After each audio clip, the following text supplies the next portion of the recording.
Hi, welcome to SBR Videos. I'm Peter Loshak. We are doing our regular MLB pitching preview show with Joe Duffy from OffshoreInsiders.com. Right now we're going to look at the pitching assignment for Sunday, May 17th. Joe Duffy, thanks for being with us. Thank you for having me, Peter Loshak. All right, Joe, how is baseball going for you in general as we head into the heart of the season here, mid-May? What do you expect at OffshoreInsiders.com in the way of baseball results going forward? Admittedly, as we record this, I don't want to talk too much about the last couple days, but it's been a great year. And as I said, some of the best pitching systems have to do with a pitcher having at least 5 games under his belt, which most of the starters do. At this point, some of the guys have been in the starting rotation all year due. So some of our best proven systems and angles are really starting to debut this year at this point. All right, Joe. Well, Noah Syndergaard, he's one of these highly touted youngsters. His first start was interesting. 5 shutout innings, although he did have some issues with walks, and then he basically ran into big trouble in the 6th. Still kind of a promising start from him. Now he's going to be making his first home start against Milwaukee. What do we expect from him? A better start or a worse start than his first start that was a little bit mixed in terms of the results? I think that one thing you could almost guarantee, no matter how well he pitches, I think the Mets are going to protect him. They'll probably go to the bullpen early. They just want him to pitch well, and I don't think they're going to necessarily leave him out there. He may, even if he pitches 5 innings of shutout baseball, is a possibility they could pull him along a little bit more slowly.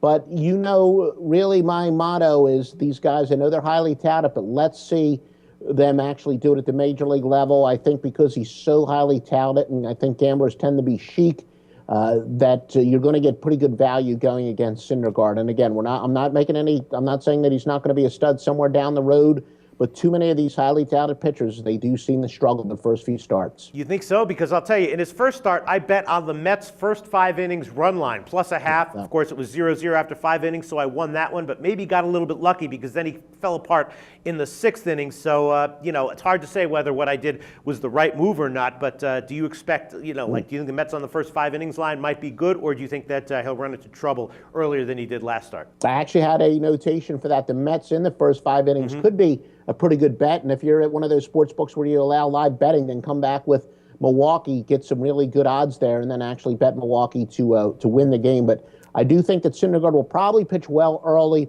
but I don't expect him to stay in there for the entire 9 innings and maybe 6 innings. I would probably set the over-under at 6 innings that he's going to pitch. Okay, and then another pitching matchup that looks interesting to me, Josh Calmenter and Sean O'Sullivan, Arizona, Philadelphia. Now, Calmenter has gotten crushed in his last 2 starts, but there's kind of an excuse for both of them. First one was at Coors. Second one was at home against a tough Washington lineup. Much easier assignment here, right? On the road at Philadelphia against that lineup. And Sean O'Sullivan on the other side is more reliably subpar for Philly. And, Calmenter is one of these guys who I sort of have circled as a guy who either gets crushed or has a surprisingly good start after getting crushed a couple of times. Feels like this is setting up for a good start from Calmenter. Is that what you think, Joe? You are correct. A much easier situation. We have seen, though, that guys, when the old Yogi Berra thing about 90% of the games being half mental, sometimes when they pitch in Coors Field, that can screw them up for a couple starts after that. But you are 100% correct. Calmenter's a pretty good pitcher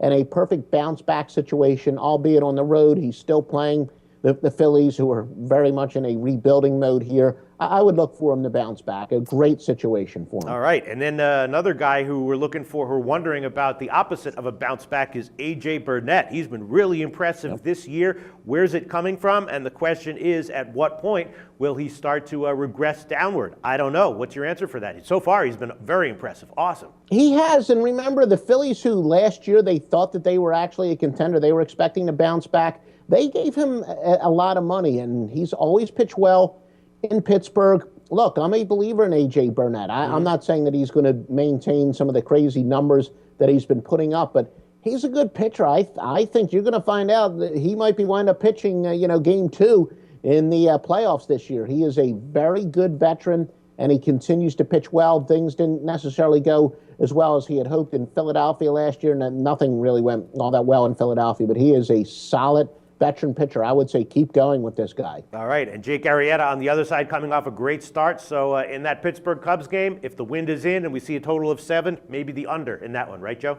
I would agree with you. Both pitchers are in pretty good spots here, and there doesn't seem to be any reason to think either one of them is going to get knocked around. Okay, well, that's all I wanted to make sure we got to from the Sunday card. Joe Duffy, what would you like to draw to our attention? Shelby Miller for the Braves continues to be red hot. Last 14 starts going back to last year, 1.83 ERA. He's made his adjustments. I think he is a legitimate stud. A guy that we've talked about a couple times before, Ubaldo Jimenez. The teams are hitting just 1.88 to him.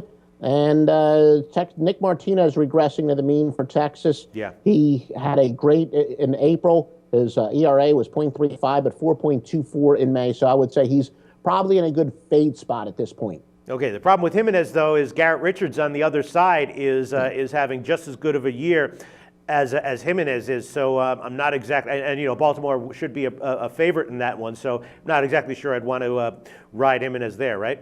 True, and maybe a good situation for the under as well. But as far as some pitchers that I do think have good value, he would have to be there. But the precise situation may or may not apply here as far as betting him on the money line. Okay, Joe Duffy, OffshoreInsiders.com. Thanks for your thoughts. Talk to you again very soon.